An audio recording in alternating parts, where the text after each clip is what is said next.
Dear friends, we at Webit are deeply concerned about the future we build and will leave to our children.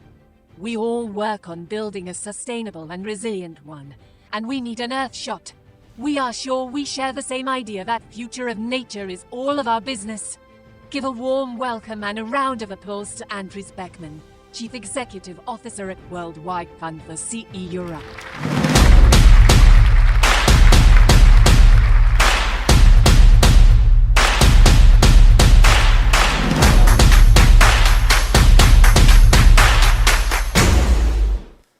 Thank you. I could get used to this. I should maybe tell my family about this. When every time I come back home, they'll start putting on the fireworks.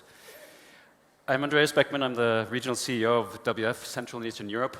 Our purpose is to work across borders, national borders, and across sectors, with the private sector, with public sector, with civil society, with science, to address the challenges of our lifetime, to work for a living planet, for people and nature. I'm also the chair of the Global Partnerships Committee, which, different maybe from what it sounds like, we're not into bringing people together, but it's overseeing rather the corporate engagement at WF worldwide.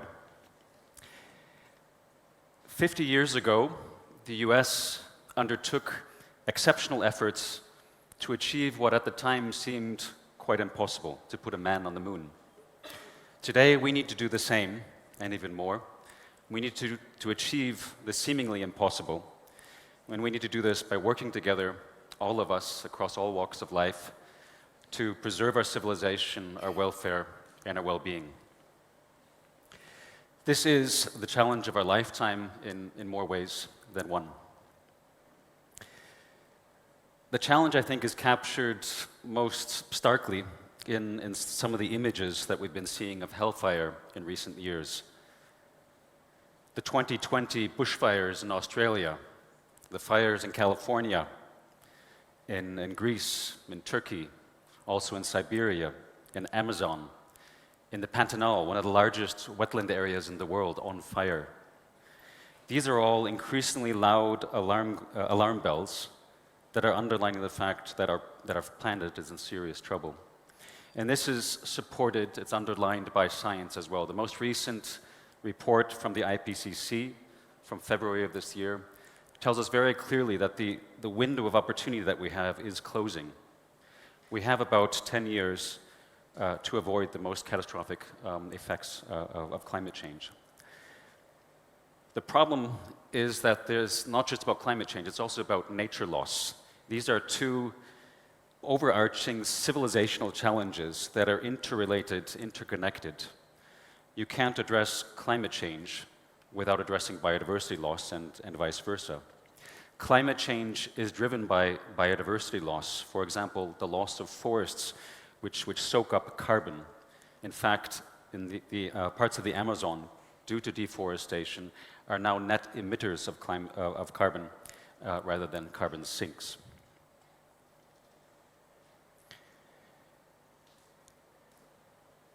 The Living Planet report of WWF has told us that in the last 50 years, 68% of wildlife populations across this planet have been lost.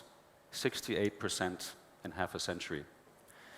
Nature gives us ecosystem goods and services, from clean air to clean water, recreation, that are worth $125 trillion per year.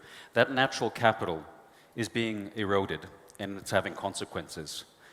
As if we don't address the loss of this natural capital, it is going to cost us an estimated $479 billion per year. The message, fortunately, is beginning to sink in.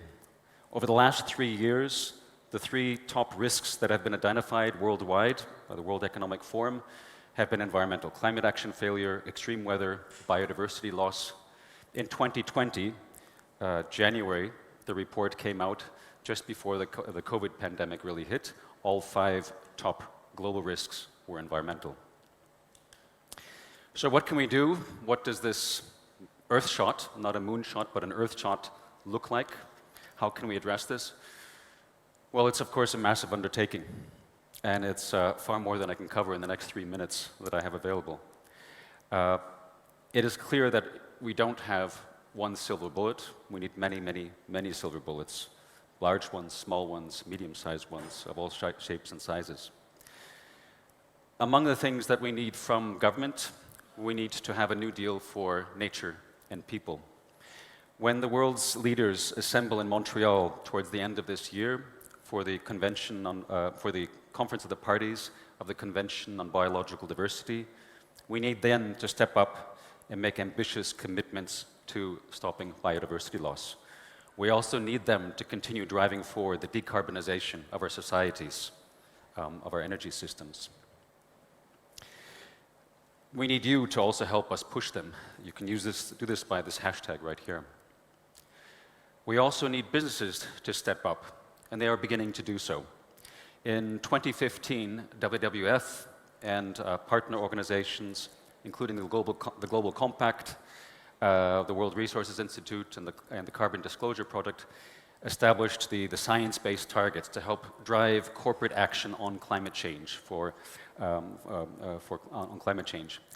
And since that time, over 3,000 companies with a market capitalization of over $23 trillion have signed up and made ambitious commitments to reducing their carbon footprints in line with the Paris Climate Agreement.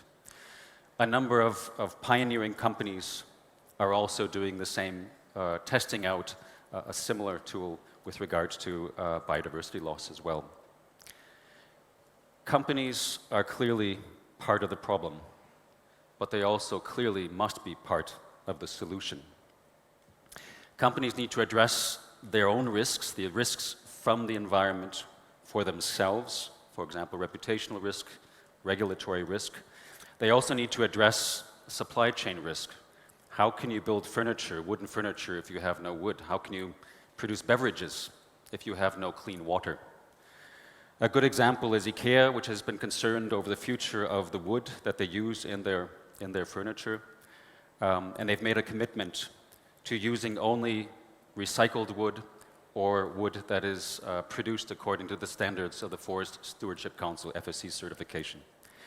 WF is working with IKEA here in Bulgaria, but also other countries of the region and the world, to help secure this supply chain, to help ensure that there will be forests and their supply in the future.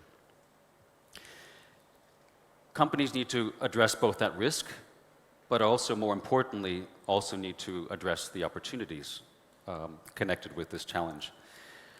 We need innovation. We need new products, new services to address the challenges that we're facing. We have so many challenges, such a multiplicity of challenges, and each of those challenges demands a solution. It demands a response. And each of those solutions is potentially a successful business model. So we've got a huge challenge, which potentially is a huge opportunity. And that's why gatherings like this one are especially important. We need your innovation. As individuals, we all can and we all need to take action as well. We can do so in our own lives, and we can also do so with the power that we have as citizens, as consumers, as activists and as active people, as donors, and also as volunteers.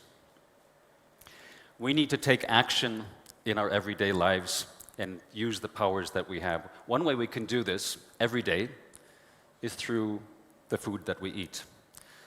Our food and our agricultural systems are the key driver behind biodiversity loss, and also a major driver behind climate change as well.